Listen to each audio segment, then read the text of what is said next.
Oke, kalau gue mulai dari nol lagi, gue bakal ngapain? Ini bakal jadi start dari seri baru kalau gue. Kayak kalau gue mulai bisnis dari nol lagi ngapain, kalau gue mulai bisnis F&B gue ngapain, kalau gue jatuh bangkrut miskin gue ngapain. Hopefully jadi kayak lebih santai karena lebih ngomongin apa yang gue pelajari, apa yang gue ngalami dalam hidup, terus kayak sharing aja, kayak apa yang bakal gue lakuin gitu. Nah tapi episode pertama, apa yang gue lakuin kalau gue mulai dari nol. Mungkin sebelum kita kayak gitu, gue fast forward cerita tentang hidup gue dulu kali ya bentar. Jadi dulu pas gue dari kecil sampai gue umur 20, gue tuh nggak pernah make money sepeser pun. Yang gue suka lakuin itu gue main game, dan main game. Karena di sekolah dulu gue dibully dan nggak gitu sosial lah. Sports juga nggak kurang gitu. Nah, gue baru bener-bener merintis karir gue tuh pas akhirnya mulai jadi game programmer di umur 20. Akhirnya nge-freelance, akhirnya dapat lumayan uangnya, terus gue ngebangun bisnis agency sampai akhirnya punya cabang Singapura sama Jakarta. Fast forward, bangun startup, gagal, sampai sekarang di tahap ternak uang. Nah, sebenarnya gue juga sempet mikir sih, kalau misalnya mulai dari nol, gue bakal ngapain ya? Karena sebenarnya ini bukan cuma soal uang atau soal karir, ini lebih ke pertanyaan hidup, perlu nggak ya gue mulai kerja lebih muda lagi gitu? Jawabannya sebenarnya nggak perlu. Sebenarnya bisa aja gue enjoy 20 tahun pertama dari hidup gue bener-bener cuma main, asalkan gue tahu ke depannya gue punya responsibility. Jadi lebih ke keep in mind di sana, gue bukan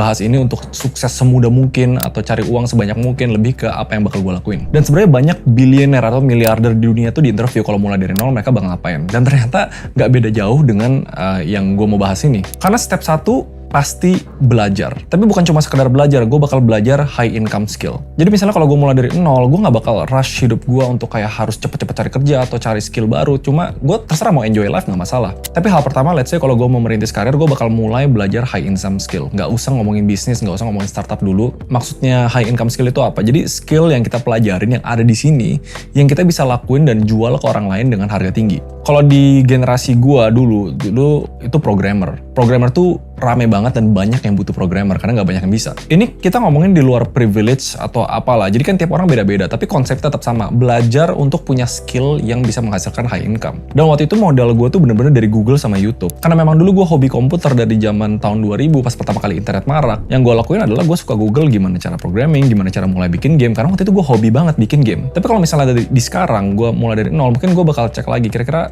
hobi gue apa dan apa yang sekarang lagi dibutuhin di market. Kalau misalnya data science, mungkin ya gue bakal kulik-kulik data science. Kalau misalnya di bidang marketing, mungkin gue bakal ngulik-kulik di bidang marketing. Tapi at the end, step 1 belajar high income skill ini nggak bakal works kalau misalnya kalian nggak suka dengan apa yang kalian pelajarin. Karena ini balik lagi ke gimana cara tiap orang digedein. Kalau misalnya digedeinnya dia di environment yang banyak orang suka marketing atau suka jualan barang, ya udah high income skillnya adalah sales. Dan sales nggak bakal mati kan. Nah kalau misalnya setelah dari sana, terserah mau take waktu berapa lama dan gue nemuin satu skill yang gue bener-bener suka dan gue bisa menghasilkan uang, biasanya step selanjutnya tuh gue mulai membangun relasi. Karena gini, kita mau make money nggak bakal ada tanpa opportunity. Opportunity nggak bakal ada kalau misalnya nggak berurusan dengan orang. Karena at the end, siapa yang bakal ngasih kalian uang untuk berkarir atau melakukan apa yang kalian mau? Ya pasti orang. Walaupun misalnya kita ngomongin gig ekonomi, kita naikin service kita di Fiverr atau di mana, itu yang bakal hire kita itu ya ada orang di ujung sana gitu, bukan kayak robot. Nah dalam kasus gue, dulu gue networkingnya adalah dengan aktif di kuliah. Waktu itu gue nanya dosen gue, waktu itu pas datang ke webinar, itu gue udah bener-bener dengerin kayak ada opportunity apa yang bisa dieksplor di sana.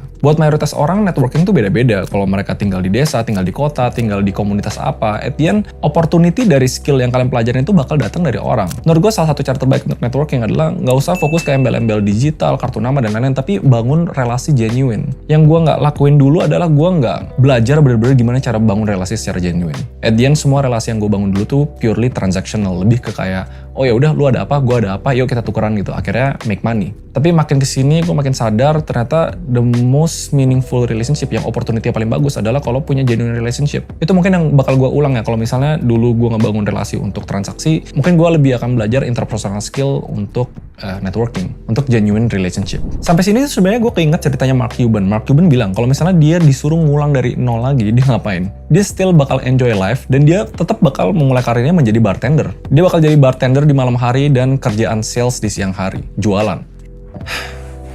Ngomongin jadi bartender, gue jadi pengen ngopi, kebetulan sponsored by Cafino. Mungkin kalau kariran zaman now bukan bartender ya, barista kali ya. Jadi kan kopi kan lagi dibutuhin sama masyarakat. Dan kalau kalian pakai kitnya Cafino, kalian tuh bisa nyeduh kopi sendiri di rumah. Tapi bukan ala-ala kopi yang biasa ya, kalian bener-bener nyeduh bisa kayak barista, foamnya tebel dan kopinya sendiri tuh rasanya enak. Dan jadi barista sekarang gampang banget karena Cafino. Wangi kopinya sama rasanya tuh sebenarnya gue suka banget. Foamnya tebel dan toppingnya tuh dibuat sama kopi asli. Gue juga dikasih alatnya, nyeduhnya juga bener-bener gak ribet, serasa jadi barista ala-ala. Tau gak yang di TikTok tuh yang rame apa tuh, indie gitu lah.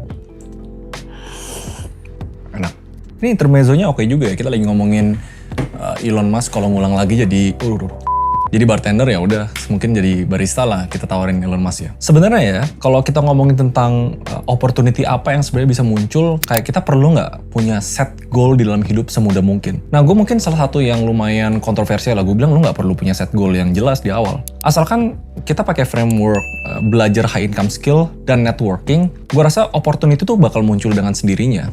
Kayak kita nggak tahu opportunity kita, who knows, menjadi high income profesional yang gajinya ratusan juta, atau mungkin opportunity-nya ngebangun bisnis. Tapi kalau dalam kasus gue, mungkin karena background hidup gue itu kurang, orang tua gue tuh semuanya karyawan. Jadi gue dulu ada dorongan sendiri untuk pengen jadi bisnis. Jadi mungkin step 3-nya adalah belajar berbisnis. Percaya atau enggak, hampir semua opportunity yang sifatnya self-employed atau bahkan employee, itu kita bisa bridging menjadi bisnis. Tapi balik lagi kan kemauan orang beda-beda, ada yang pengen lebih kestabilan hidup menjadi profesional dibanding pebisnis, which is fine. Tapi kalau gue mungkin step 3-nya baru mulai belajar berbisnis. Kayak video ini lebih ke framework ya daripada detail. Gue takut video ini tuh jadi kayak 20 menit lebih kalau gue bener-bener detailin ya. Cuma setiap gue bikin video, walaupun yang sifatnya curhat, gue pengen kayak kontennya tuh bisa diaplikasiin ke situasi hidup orang masing-masing. Kalau tiba-tiba gue bilang dari nol gue harus A, B, C detail, nanti orang ikut, nggak bisa lah, gue nggak privilege, gue tinggal di desa, gue nggak punya uang, gue dari mana. Jadi kayaknya framework dari 1, belajar high income skill, 2, networking untuk cari opportunity. Kalau gue personally bakal ngebangun bisnis, tapi ada juga opsi ketiga, yaitu menjadi high income profesional, nggak salah. Tapi mungkin pesan terakhir yang gue ini ya, dengan kalau gue, makanya judulnya namanya kalau gue. Apa yang gue mau dan apa yang gue lakuin dan prinsip hidup gue itu belum tentu cocok buat semua orang. Tapi yang gue percaya semua orang harus mulai kejar dalam hidup adalah bukan nilai materi ya menurut gue. Carilah uang di mana uang bukan masalah di dalam hidup, tapi harusnya tuh kita jadi lebih enak ngejar apa yang kita mau dan mengandai-ngandai kalau misalnya kita mulai dari nol kita ngapain. Kalau kita punya purpose yang sebenarnya lebih dari barang-barang materi. Misalnya gue sih pengen nanti pas gue mati gue ninggalin legacy yang orang inget, ini loh yang Raymond lakuin gitu. Walaupun kebanyakan orang kalau bikin video ini pasti kasih saran mulai semudah mungkin, mulai belajar, mulai kerja semudah mungkin. Semua orang punya timeline-nya masing-masing. Nggak perlu kita regret atau kayak, aduh seandainya dulu begini, nggak apa-apa. Nikmatin prosesnya, dan yang penting kita tahu poin-poin atau nilai-nilai apa yang kita pegang dalam hidup. At the end itu yang bakal jadi patokan kalau kita mulai dari nol lagi. Karena pertanyaan ini sebenarnya bukan ditujukan ke kita, tapi ditujukan ke anak kita. Technically nanti pas kita udah punya anak kita mulai dari nol. Kita mau dia ngapain. Dan menurut gue bagusnya kita nggak perlu doktrin harus ABC, tapi at least punya framework gambaran besar secara karir, secara nilai hidup, biar dia punya guidance lah mau ngapain di dalam hidupnya. Tapi ya gitu, kira-kira itu yang bakal gue lakuin kalau gue mulai dari nol. Thank you Cafino for sponsoring this video. Gue suka banget sama rasa Cafino, pasti rasa kopinya.